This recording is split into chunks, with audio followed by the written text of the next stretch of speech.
Hello, Dick. Roy, first of all, can you update us on the squad? Anybody who's coming back from injury or match fitness may Dan Wickham?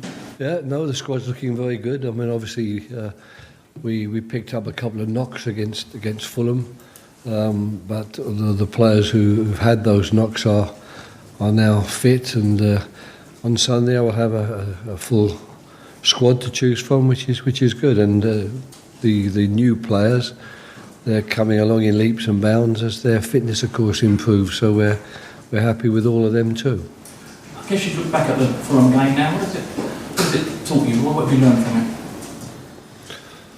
Well, the most important thing about the game for us, of course, was the 3 points. I thought it was a very good game of football. I thought Fulham played well, but luckily we were able to deal with the threat that they posed, and they do pose a threat, and take our goal chances. So it was a good victory for us, and I thought it was a marvellous occasion, in particular for myself and for Ray Lewington, who've obviously got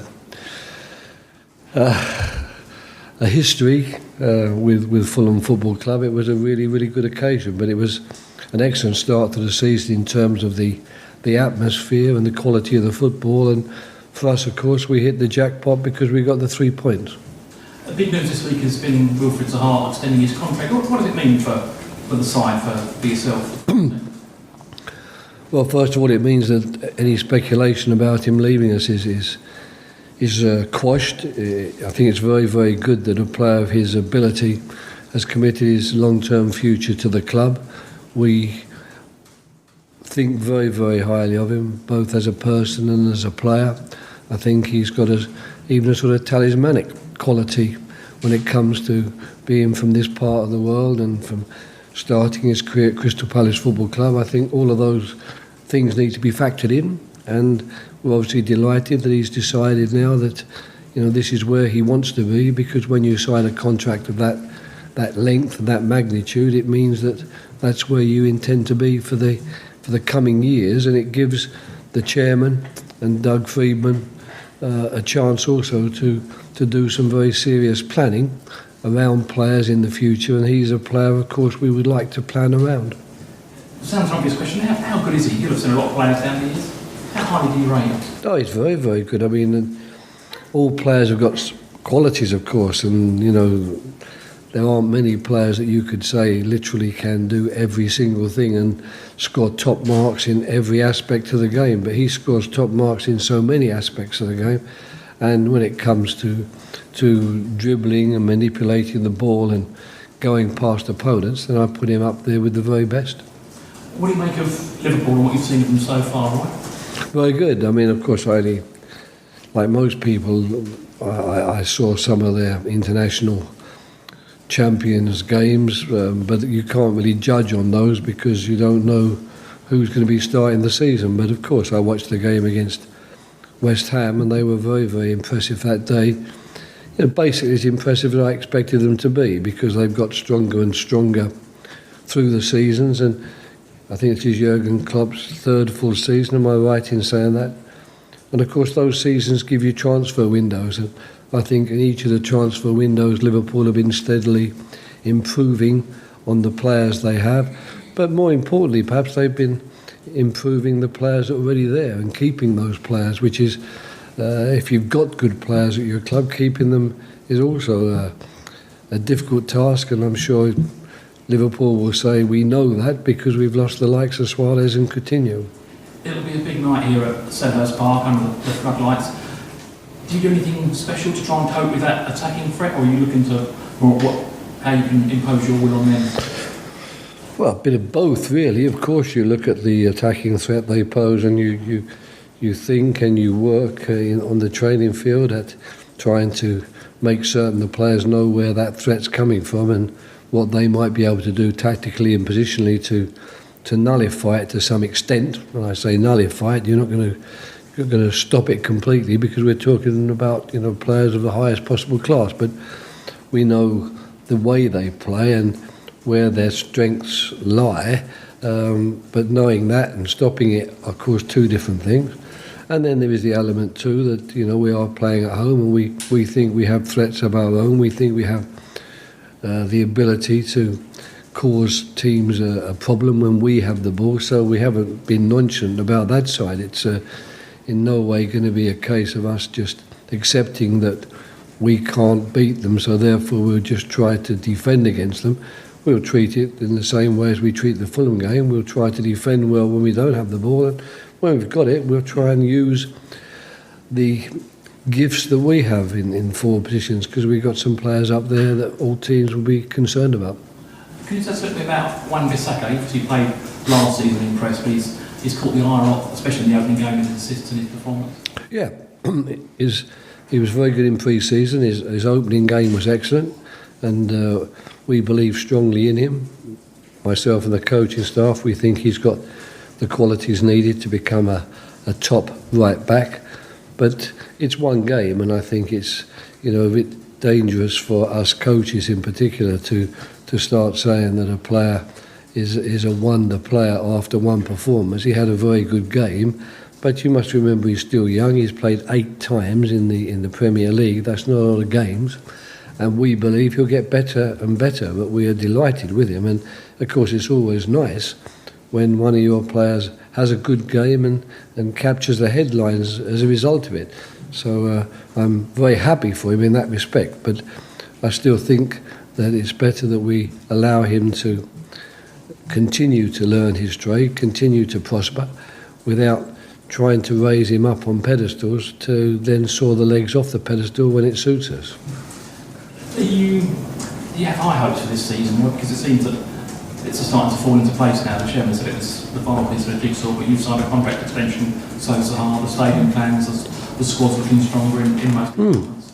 Oh, there's a lot of positives for the club at this moment in time. The only thing is that we still have a very difficult task on our hands, and that task is to make certain that we keep away from that relegation zone.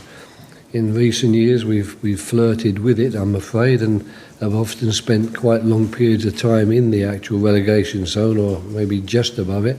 It would be nice if this season could see us in a much more comfortable and secure and stable position. That's what we would like. But I think the actual team we have, and now the bench we have is looking stronger all the time. But we aren't a big squad of players, that's for sure. We don't have an awful lot of players, and we would be very vulnerable if we hit a run of injuries like we did last year, because we don't have a depth of squad in terms of numbers.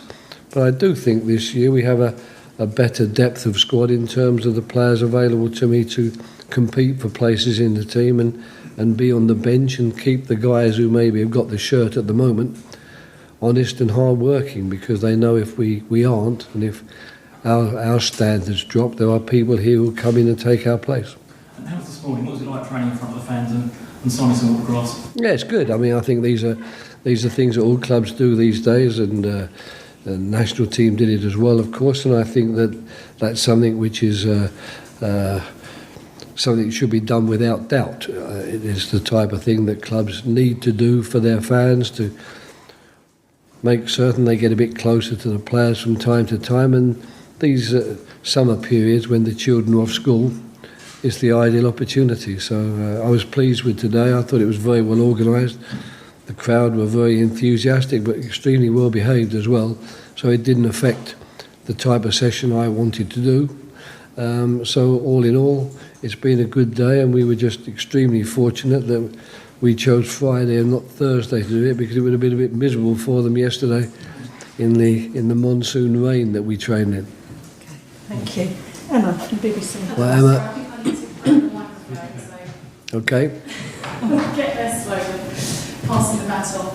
Roy, what conversations did you have, if you had any, with Wilf before the signs the new contract? Well, I have conversations with Wilf all the time, really. I mean, I didn't need to have one specific conversation where he and I sat down and discussed the new contract. It was been obvious, I think, to Wilf all the way through that as far as I was concerned and my coaching staff was concerned, we were very anxious for him to sign a new contract and to be happy going into the new season with his new contract, because we've made it clear to him that we were grateful, of course, for what he did for us last season, and he did a lot for us last season with his goals and his assists and the way he played, and we've tried to make it clear to him that we need a lot more of that going forward, and also that, you know, he's telling himself that he can do even more when it comes to actually scoring and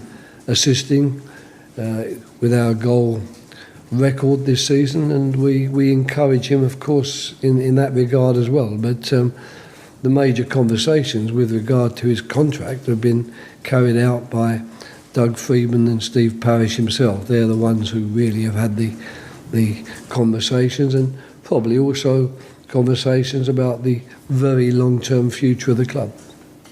A first home game of the season against Liverpool under the floodlights on Monday evening. How special will that be? Very special, and it's made that little bit more easy for us in the sense that we won the first game. It would have been a lot harder to get excited about had we known that it's a game that we desperately must win, otherwise we're going to be rooted to the bottom of the table. Well, those 3 points make such a difference.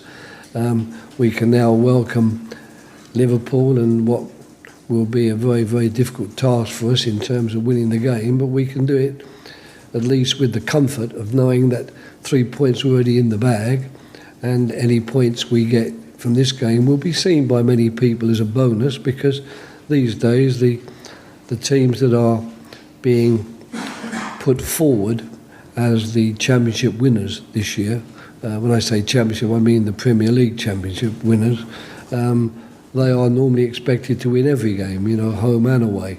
So we know what we're going to be up against, but we're ready for it, and we're happy to be going into the game, as I say, with those 3 points behind us. You haven't actually lost a match since you were last beaten by Liverpool here last season. How pleased are you with that kind of form? Oh, it's a fantastic run of results, really. I think it's 7 unbeaten, and I think it's 4 straight victories, which is, you know, something which you don't get in the Premier League if you're honest. I mean, unless you are one of those clubs that are expected to win every game, and we aren't in that category. So we're really pleased about that. But of course, there's always going to be a situation where, to keep that run going, you're going to come across the teams which are rated more highly than you are, and which will cause you perhaps more problems as well. But we're going to be ready for that, and we go into it with a degree of confidence, and that's the confidence that this run of games has given us. And that must be something that you've given these players, Roy. You seem to be able to give that confidence to teams. What you do as a coach really is to prepare players. That's all you can really do. You can't play for them. You can't tell them exactly what they should be doing in every minute of a football match, because every football match is so totally different. There's never the same story, and what's more, things happen that you just can't legislate for in your preparation. You know, refereeing decisions are one, and players being sent off, etc., is another classic example. You can't legislate for that, but what you can, I think, do is to try and make certain that when they go on the field, they're as prepared as they possibly can be for the type of game that you envisage it being, that they know as much about the opponents and the type of problems the opponents are going to cause. They know all of those things too.